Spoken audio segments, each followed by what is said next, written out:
कहानी की शुरुआत साइबेरिया की एक जेल से होती है, जहां हम ढेर सारे जर्मन सोल्जर्स को लाइन से खड़ा हुआ देखते हैं। दरअसल वर्ल्ड वॉर 2 के खत्म होने के बाद बहुत से जर्मन सोल्जर्स को रूस ने कैदी बना लिया था और उनसे दिन रात कोयले की खदानों में काम करवाने लगे। हालांकि इस जेल की सिक्योरिटी कुछ खास नहीं थी, लेकिन इसके बावजूद भी कोई इस जेल से भागने की हिम्मत नहीं करता था, क्योंकि इस जेल के हर तरफ कई किलोमीटर तक सिर्फ बर्फ ही बर्फ थी और यहाँ से इंसानी बस्ती लगभग 14,000 किलोमीटर दूर थी। इसलिए अगर किसी कैदी ने सपने में भी भागने का सोचा तो साइबेरिया की जमा देने वाली ठंड में उसकी मौत बिल्कुल पक्की थी। यह जेल को जानबूझकर हजारों किलोमीटर दूर फैली हुई बर्फ के बीच में बनाया गया था, इसीलिए आज तक कोई भी कैदी यहाँ से भागना तो दूर भागने का सोच भी नहीं पाया। लेकिन वहीं इन कैदियों के बीच एक कैदी ऐसा भी था जो बहुत ही शातिर दिमाग का था और वह इस जेल से भागकर अपने परिवार के पास वापस जाना चाहता था। दरअसल इसे इस जेल में पूरे 25 साल की सजा काटनी थी और इस कैदी का नाम क्लेमन फॉयल था। हालांकि क्लेमन ऐसा बिल्कुल भी नहीं चाहता था कि उसकी आधी जिंदगी इसी जेल में बीत जाए। वो किसी भी हालत में इस जेल से भागना चाहता था। किस्मत से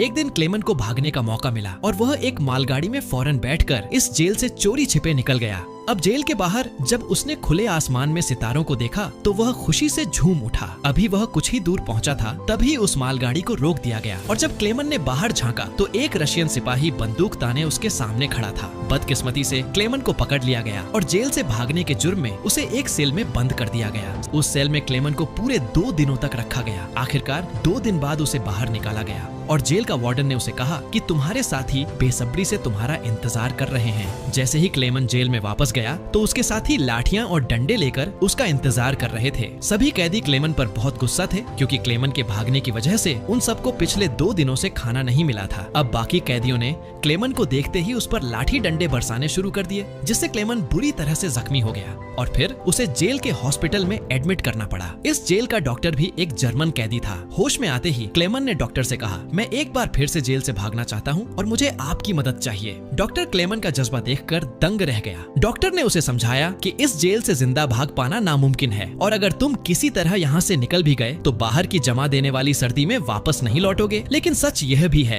कि यहाँ रहोगे तब भी तुम्हारी मौत पक्की है, क्योंकि तुम जिस कोयले की खानों में काम करते हो वहाँ अत्यधिक मात्रा में कार्बन है, जो हवा के माध्यम से तुम्हारे शरीर में प्रवेश कर जाता है, जिससे कैंसर जैसी गंभीर बीमारियां होती हैं। इसी वजह से डॉक्टर ने क्लेमन को सलाह दी कि तुम्हें इस जेल से अंतिम बार निकलने का कोशिश जरूर करनी चाहिए। इसके बाद डॉक्टर ने क्लेमन को अपने सारे गर्म कपड़े, जूते और जरूरत का सारी चीजें दे दी। साथ ही उसने यह भी बताया कि रूसी सैनिक अपना भोजन रेलवे लाइन के पास छुपा कर रखते हैं। जाते जाते उसने क्लेमन को एक बंदूक भी दी ताकि वह अपनी हिफाजत कर सके। दरअसल इतना सारा सामान डॉक्टर ने इसलिए पहले से इकट्ठा किया हुआ था क्योंकि एक दिन वह खुद भी इस जेल से भागना चाहता था। लेकिन एक हफ्ते पहले उसे मालूम चला कि वह कैंसर का मरीज है और उसके पास सिर्फ 1 महीना बचा है। इसके बाद उसने क्लेमन को एक लंच बॉक्स देते हुए कहा कि अगर तुम जिंदा बचकर लौट गए तो मेरे परिवार तक ये लंच बॉक्स पहुंचा देना और कहना कि मैं नहीं रहा। अब कुछ देर बाद रात के अंधेरे में क्लेमन दोबारा जेल से भाग निकला और इस बार उसने मालगाड़ी की बजाय पैदल चलने का फैसला किया। अब अगली सुबह वार्डन को पता चलता है कि क्लेमन जेल से भाग चुका है, तो वह फौरन डॉक्टर के कमरे में उससे पूछने जाता है। लेकिन उसके आने से पहले ही डॉक्टर ने अपनी जान ले ली थी। इस सब के बाद वार्डन ने कई रशियन सिपाहियों को बुलाया और क्लेमन को जिंदा पकड़कर वापस लाने का हुक्म दिया। हालांकि कई दिनों की खोज पड़ताल के बाद भी उसे क्लेमन का कोई पता न चल सका।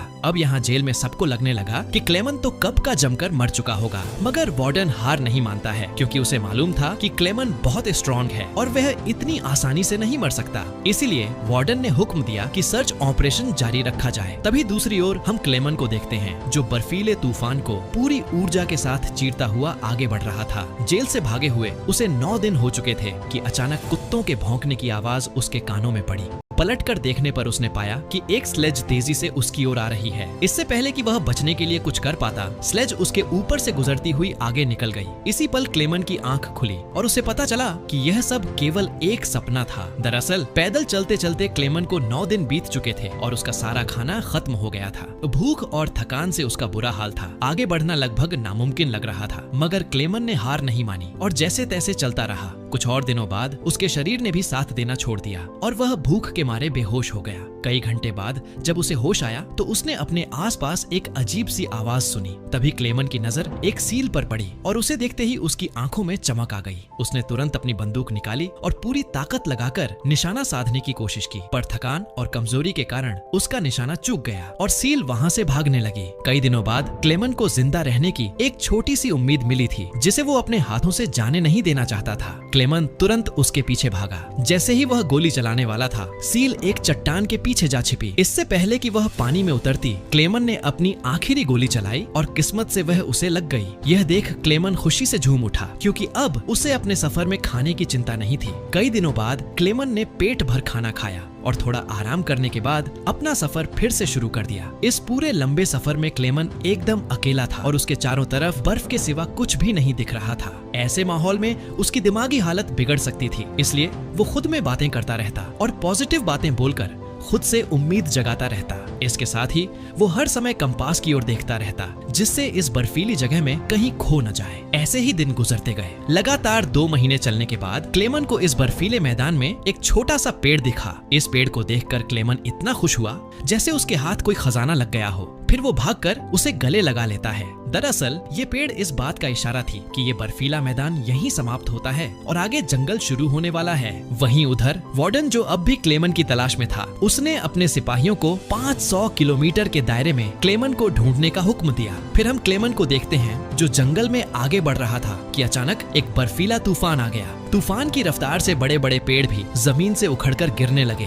क्लेमन आगे बढ़ने की कोशिश करता है, तभी एक बड़ा पेड़ सीधा उस पर गिर जाता है। क्लेमन की किस्मत अच्छी थी कि 2 आदमी सोने की तलाश में वहाँ से गुजर रहे थे। उन्होंने सही समय पर उसकी जान बचा ली। उसके बाद ये तीनों एक साथ आगे बढ़े और कई दिनों के सफर के बाद बर्फीले मैदान से बाहर निकल गए। रास्ते में उन्हें एक नदी मिली, जिसे पार करने के लिए उन्होंने लकड़ी की एक नाव बनाई। लेकिन इसी बीच नदी का बहाव तेज हो गया और नाव काबू से बाहर होने लगी। ऐसे में उनके एक साथी अपना बैलेंस खो बैठा और सीधा पानी में जा गिरा। यह देखते ही क्लेमन ने फौरन पानी में छलांग लगाई और किसी तरह उस आदमी को किनारे तक घसीटकर उसकी जान बचाई। दूसरी तरफ उनका दूसरा साथी उन दोनों को वहीं छोड़ देता है और अकेला आगे बढ़ने लगता है और लालच के मारे उसने अपने दोस्त का सोना भी खुद के पास रख लिया। थोड़ी देर बाद जब क्लेमन और दूसरा आदमी टेंट तक पहुँचे तो उस आदमी को अपने दोस्त पर बहुत गुस्सा आया और उसने गुस्से में उसे गोली मार दी। उसके बाद क्लेमन और वह आदमी ने सारा सामान उठाया और अपना सफर जारी रखा। वे दोनों कई महीनों तक इसी उम्मीद पर चलते रहे कि कोई इंसानी आबादी उन्हें मिल जाए।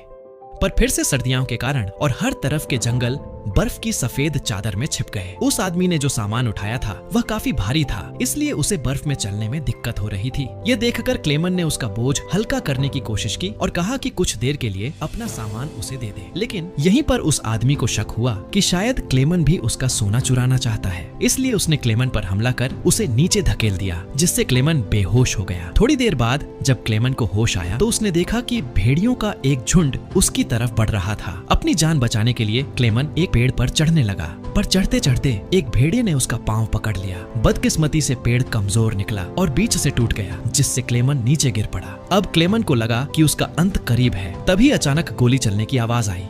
जब क्लेमन ने आंखें खोली तो देखा कि सभी भेड़िए मर चुके थे। असल में इलाके के शिकारियों ने लास्ट मोमेंट पर आकर उसकी जान बचाई। वे उसे अपने गांव ले गए, जहां गांव वालों ने उसका इलाज किया। बरसों की मशक्कत के बाद क्लेमन आखिरकार एक इंसानी आबादी तक पहुंच चुका था। वो कई दिनों तक उस गांव में रुका, जहां लोगों ने उसकी खूब खातिरदारी की। एक दिन गांव में एक लेटर आया। ये लेटर किसी और ने नहीं बल्कि वार्डन ने भिजवाया था। उसमें लिखा था कि एक जर्मन फौजी हमारी जेल से भाग गया है और अगर किसी ने उसकी मदद की तो उसे भी मारा जाएगा। यह देखकर क्लेमन ने गांव छोड़ने का फैसला किया, क्योंकि अगर वह वहां से नहीं जाता तो वार्डन उन गांव वालों को भी सजा देता। जाने से पहले गांव के लोगों ने उसे खाना पानी के साथ एक शिकारी कुत्ता दिया।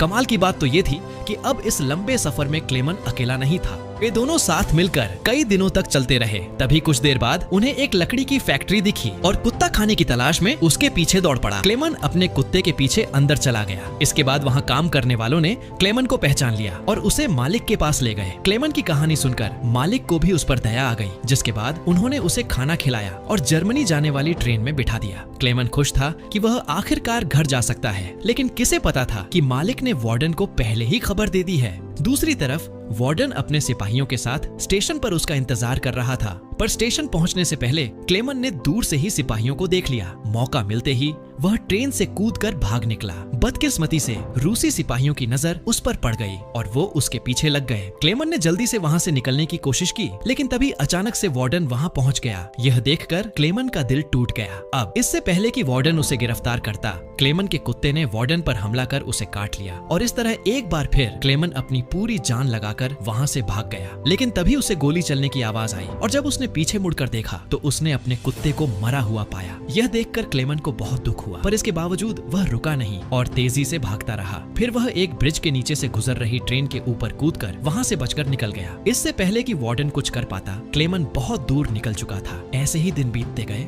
लेकिन क्लेमन ने हार नहीं मानी। अब साल 1952 आ जाता है और क्लेमन को जेल से भागे पूरे 7 साल बीत चुके थे। इस समय क्लेमन सेंट्रल एशिया में था और एक गांव के मेले में घूम रहा था। उस मेले में खाने पीने की कई चीजें बिक रही थी। वहीं खड़े क्लेमन को बहुत भूख लगी होती है, पर उसकी जेब खाली थी, इसलिए वह दिल पर पत्थर रखकर आगे बढ़ने लगता है। तभी उसकी निगाह मेले में मौजूद 2 लड़कियों पर पड़ी जो वहाँ पैनकेक बेच रही थी। क्लेमन का दिल तो पैनकेक खाने को कर रहा था, मगर उसकी जेब में एक भी सिक्का नहीं था, इसलिए वह मायूस होकर आगे बढ़ गया। मगर जैसे ही वह जाने लगा, उनमें से एक लड़की को उस पर दया आ गई और उसने पैनकेक का एक टुकड़ा तोड़कर क्लेमन की तरफ बढ़ा दिया। शुरू में तो क्लेमन थोड़ा झिझका, लेकिन फिर उसने पैनकेक ले लिया और उसे खा लिया। उधर मेले में मौजूद एक जूश शख्स ने यह सारा मंजर देखा। इसके थोड़ी देर बाद क्लेमन चर्च में पहुंचा और पीछे पीछे वह शख्स भी वहां आ पहुंचा। दरअसल यह इंसान भी पहले कभी जर्मन कैदी रह चुका था, इसलिए उसने क्लेमन की हालत को समझा और पुलिस को सौंपने के बजाय उसकी मदद करने की ठानी। इसके साथ ही वो उसे अपने घर ले गया, जहाँ पहुंचकर क्लेमन ने बरसों बाद खुद की शेविंग की और एक बार फिर अपने पुराने रूप में लौट आया। इसके बाद उस शख्स ने उसे एक नया पासपोर्ट दिया ताकि वह रूस की सीमा पार करके जर्मनी जा सके। अब जाने से पहले क्लेमन ने उसका आभार जताया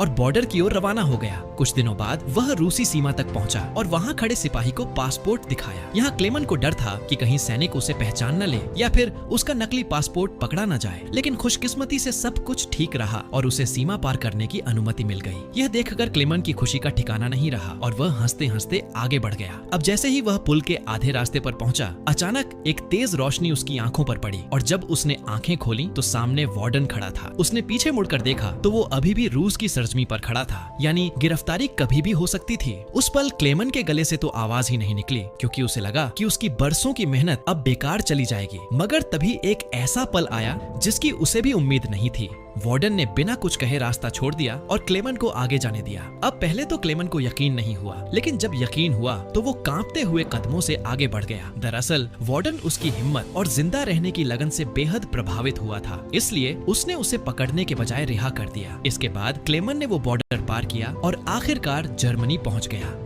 वहां उसने अपने घर का रुख किया और बरसों बाद अपनी बीवी और बेटी को देखा। अब थोड़ी देर के बाद जब वे दोनों चर्च जाने के लिए निकली तो क्लेमन भी उनके पीछे पीछे वहां पहुंच गया। चर्च के अंदर उसकी बेटी की नजर उस पर पड़ी और वह दौड़कर उसके गले लग गई। इतने साल बाद अपने पति को सामने देख उसकी पत्नी की आंखें भर गईं और आखिरकार क्लेमन के मजबूत इरादों से वह अपनी फैमिली से दोबारा मिल पाया। उस पल तीनों ने एक दूसरे को गले लगाया और यही खूबसूरत मुलाकात इस बेहतरीन सच्ची घटना पर आधारित फिल्म की अंत बन गई। तो दोस्तों, आशा है आपको यह दिल को छू जाने वाली मूवी पसंद आई होगी। अगर पसंद आई है तो प्लीज नीचे आ रही ये वीडियोस को भी जरूर देखें और वीडियो को लाइक करके चैनल को सब्सक्राइब कर लें।